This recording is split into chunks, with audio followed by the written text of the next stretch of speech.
National conference ने मुझे यहां से लड़वाने का फैसला क्यों किया, इस पर भी बार बार मुझसे ये सवाल किया जाता है कि आखिर मैं क्यों।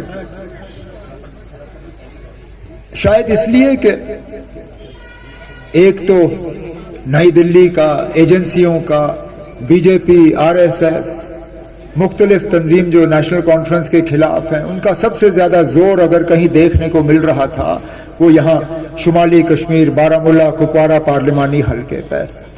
लेकिन उसके साथ साथ ये भी सही है कि हम जिस दौर से गुजर रहे हैं बहुत नाजुक दौर है।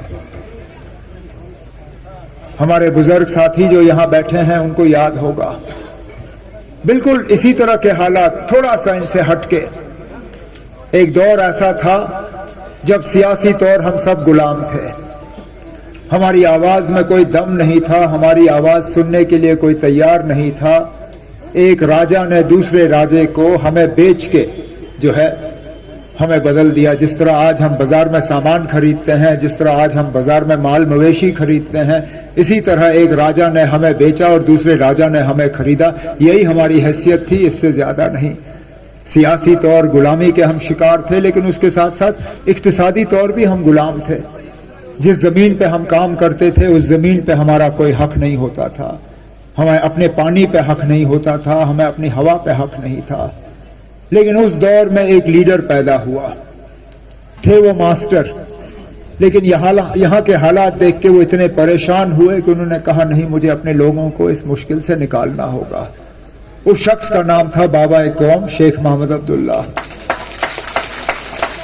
पहले तो उन्होंने हमें सियासी गुलामी से आजादी दी। जहां आए मीटर में से पैसा जो है वो निकलता रहता है।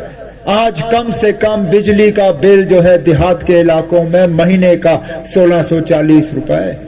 मेरे दौरे हुकूमत में बिजली का बिल 200, 250, 300, 350 से ज्यादा नहीं। आज 1640 रुपए कम से कम। एक बल्ब लगाओ तो 1640 रुपए का आपका बिल। बिजली का टैक्स, पानी का टैक्स, सब चीज। और फिर ये कहते हैं इन्होंने हमें खुशहाल किया, एक नया जम्मू कश्मीर बनाया।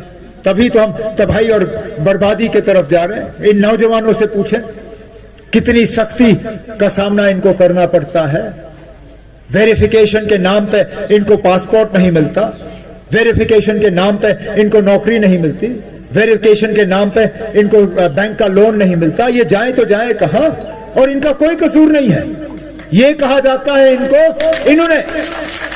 इनको तो जन्म लिए हुए 18-20 साल नहीं हुए, इन्होंने तो गलती से भी बंदूक के तरफ उठ के देखा भी नहीं।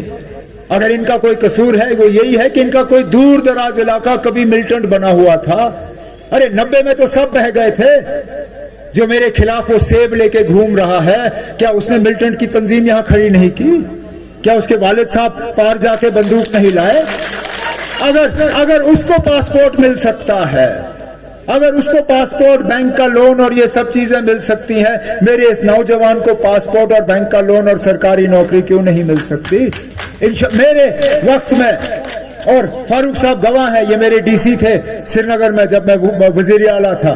हमने ये ब्लैक लिस्ट का सिलसिला खत्म किया था। हमने कहा मिलिटेंट का बच्चा मिलिटेंट नहीं है, मिलिटेंट का दामाद मिलिटेंट नहीं है, मिलिटेंट का पोता मिलिटेंट नहीं है। आप सिर्फ इस चीज के लिए किसी को सजा नहीं दे सकते हो क्योंकि उनका कोई रिश्तेदार मिलिटेंट था। लेकिन इन लोगों ने वो जो है ब्लैक लिस्ट का सिलसिला दोबारा शुरू किया। हमने पार से ये जो लोग गए थे ट्रेनिंग करने के लिए, लेकिन बंदूक लेके वापस नहीं आना चाहते थे, हमने उनके लिए रास्ता खोला नेपाल से। देखिए ना, जब हम बात करते हैं तो एक फर्द के लिए नहीं करते, जब हम कोई काम करते हैं तो एक के लिए नहीं करते, हम जब करते हैं तो सबके लिए करते हैं। हमने जब यहाँ नए एडमिनिस्ट्रेटिव यूनिट खोले, जब हमने यहाँ ब्लॉक बनाए, तहसीलें बनाई, न्याबतें कायम की, वो किसी एक को फायदा पहुंचाने के लिए नहीं था, वो पूरे कौम को फायदा पहुंचाने के लिए था। आज हजारों की तादाद में नौजवान जो है वो जेल में दर बदर की ठोकरें खा रहे हैं। किन किन का मैं जिक्र करूं, जिनको जम्मू कश्मीर के बाहर जेलों में रखा गया है, जिनका कोई कसूर नहीं है, कोई केस नहीं है उनके खिलाफ, बस उठा के पहुंचा दिया हुआ है बाहर। हम जब बात करेंगे तो उन सब हजारों नौजवानों के लिए बात करेंगे जिनको वहां जेल से निकाल के हमने यहां वापस लाना है। जिनके खिलाफ कोई केस नहीं है हमने उनको छोड़ना है, जिनकी वेरिफिकेशन नहीं हो रही है इनका वेरिफिकेशन कराना है, तब जाके हम यहाँ के लोगों को इंसाफ दिलवा सकेंगे। और आपको अपना नुमाइंदा वोट चुनना है, क्योंकि नुमाइंदा का आपने फैसला करना है, आपने पार्लियामेंट में मेंबर भेजना है, तो नुमाइंदा वो भेजिए जो पार्लियामेंट के अंदर जाके बात कर सके, जो वहां आपके जज्बातों की तर्जुमानी कर सके, जो आपके लिए लड़ सके।